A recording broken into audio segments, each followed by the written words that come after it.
Olá pessoal, bom, esse vídeo é para comentar os benefícios de se trabalhar sempre que possível com amostras combinadas ou pareadas em teste hipóteses. Existem diversas situações em que os testes hipóteses são beneficiados se conseguirmos combinar as amostras ao invés de trabalharmos com amostras independentes. Ok? Bom, o nosso problema aqui é um teste de hipótese para a média de duas amostras, um teste T. Vamos ao enunciado. Uma rede de fast food necessitava comparar duas de suas unidades, alfa e beta, com relação ao grau de satisfação de sua clientela. Para isso, planejou um experimento em que selecionaria de forma aleatória clientes potenciais, que avaliariam os serviços prestados pelas duas unidades, gerando pontuações de 0 a 100. Considere que a rede tenha selecionado aleatoriamente duas amostras. Item A, duas amostras independentes. Item B, duas amostras combinadas ou pareadas de clientes. A primeira amostra, né, voltada para a variação da unidade alfa, e a segunda amostra voltada para a unidade beta. As notas resultantes estão tabeladas abaixo, assim como os respectivos desvios padrão. Na verdade, eu eliminei aqui os desvios padrão porque nós vamos trabalhar com Excel. Okay? Com alfa de 0,05, avalie se existe diferença significativa entre as duas unidades quanto ao grau de satisfação da clientela. Ok? Não vou pedir aqui a estimativa do valor P, só a avaliação de se existe diferença significativa entre as duas unidades com relação ao grau de satisfação. Eu preparei duas planilhas aqui, supondo item A que nós tenhamos selecionado duas amostras independentes, ou seja, os 6 clientes selecionados para avaliar a unidade alfa foram selecionados de forma independente à seleção realizada para os clientes que estariam avaliando a unidade beta. Ok? Então aí nós trabalhamos primeiro supondo duas amostras independentes de cliente para avaliação. Bom, nessa planilha eu tenho aqui nessa parte central a representação das duas hipóteses. A hipótese nula, a média da amostra 1 menos a média da amostra 2, ou seja, a média da amostra alfa menos a média da amostra beta, sendo igual a esse símbolo delta zero, que é conhecido na estatística como hipótese da diferença da média, das médias. E no nosso exemplo, esse delta zero é igual a zero, é nulo. Ou seja, a nossa hipótese nula seria μ1 menos μ2 igual a zero. Significando, hipótese nula, a média entre...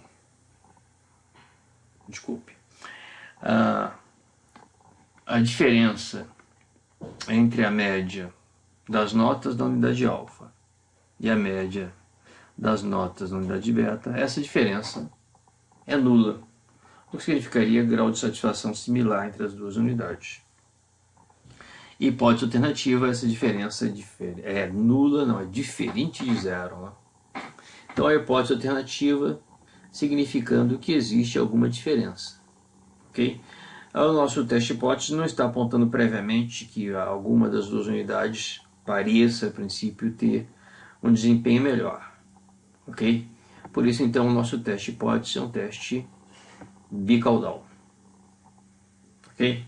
Bom, sendo um teste bicaudal, o nosso alfa, ou a significância de 0,05, vai se dividir em duas áreas, a extrema esquerda e a extrema direita. Os dois valores críticos, t de alfa sobre 2 com sinal negativo e com sinal positivo, poderiam ser lidos na tabela T. Ok? E esses valores já estão aqui, já me antecipei. Observem que para um alfa de 0,05, a metade do alfa é 0,025.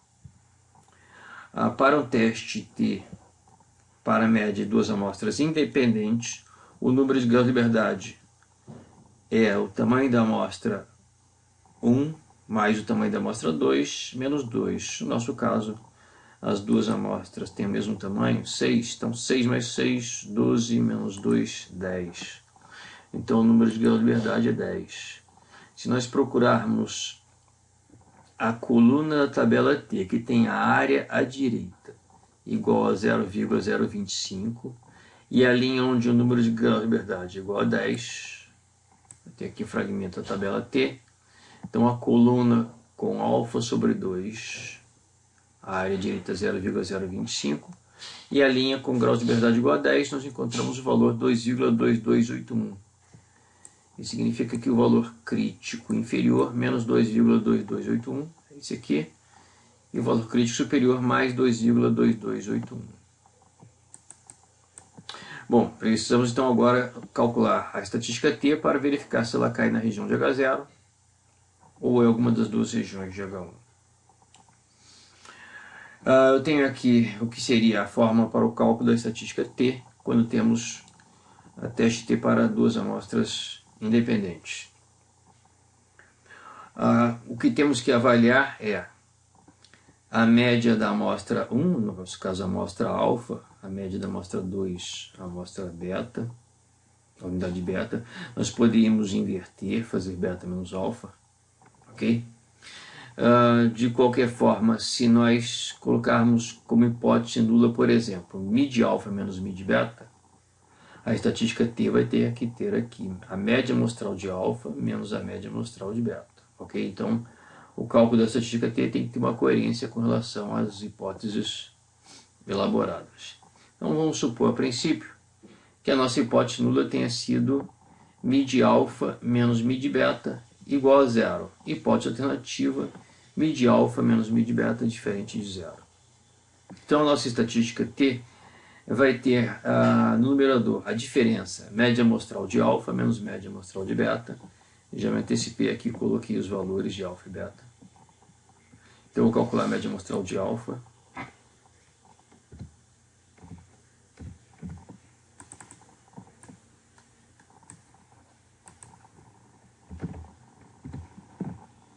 E a média amostral de beta.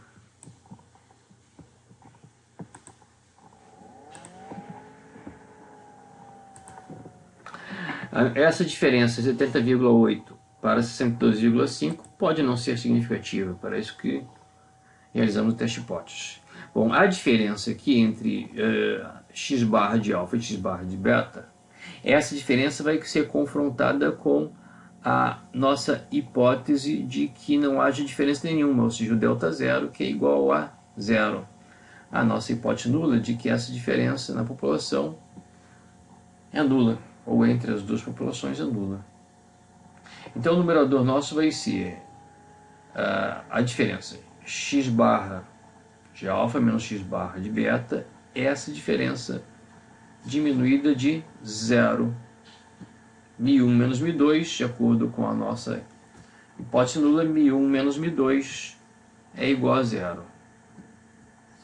O denominador vai ser o erro padrão, que é calculado pela raiz quadrada da variância agrupada multiplicada por 1 sobre N1 mais 1 sobre N2. A variância agrupada ela é calculada quando supomos que as duas variâncias, mesmo não sendo conhecidas, variâncias populacionais, elas são similares, elas são praticamente iguais. Então agrupamos essas duas variâncias em um único valor. Ok? Bom, aqui já preparei a tabela para fazer os cálculos necessários. Então eu tenho a média de alfa, 70,8, a média de beta, 62,5. Eu vou precisar das duas variâncias amostrais. Então a variância de alfa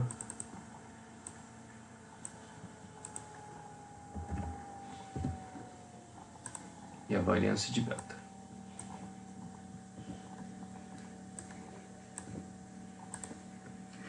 Bom, supondo as duas variâncias razoavelmente similares, nós vamos converter essas duas variâncias em uma variância agrupada. Ok? Bom, primeiro aqui vamos preencher essa célula. A nossa hipótese é de que a média populacional das notas de alfa menos a média populacional das notas de beta é nula. É a nossa pressuposição. A variância agrupada, ela é calculada da seguinte forma. É a média ponderada das duas variâncias, onde os pesos dessa média ponderada são os respectivos números de grau de liberdade. Como as duas amostras têm o mesmo número de graus de liberdade, ou seja, 5, então a média ponderada aqui vai ser, na verdade, uma média aritmética. Eu posso trabalhar então com média aritmética se as duas amostras tiverem tamanhos idênticos, ok? Bom, então vamos lá. A variância agrupada, neste caso, no final das contas, vai ser a média aritmética dessas duas variâncias aqui. Então temos aqui a variância agrupada. Para o cálculo da estatística, temos precisado do inverso do tamanho amostral. Então, as duas amostras têm tamanho 1, 2, 3, 4, 5, 6. Então, 1 sobre n de alfa é igual a 1 dividido por 6. O mesmo para beta, 1 dividido por 6. Então, nós agora podemos calcular o erro padrão, que é o denominador do cálculo t-stat, correspondendo a raiz quadrada do produto da variância agrupada pelo somatório de 1 sobre n de alfa mais 1 sobre n de beta.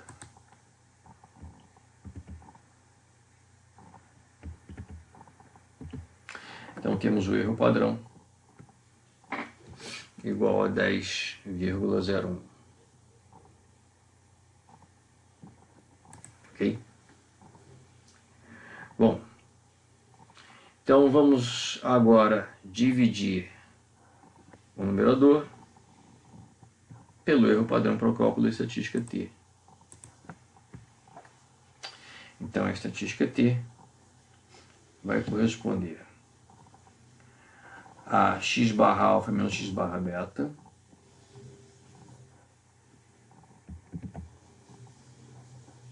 média amostral de alfa menos média amostral de beta. Essa diferença comparada por subtração com mi de alfa menos mi de beta. Perdão. Menos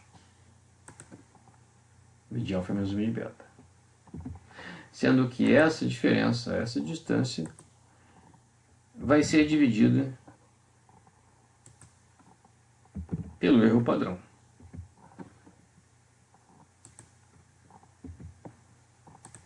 E chegamos aqui à estatística t estático no 0,832.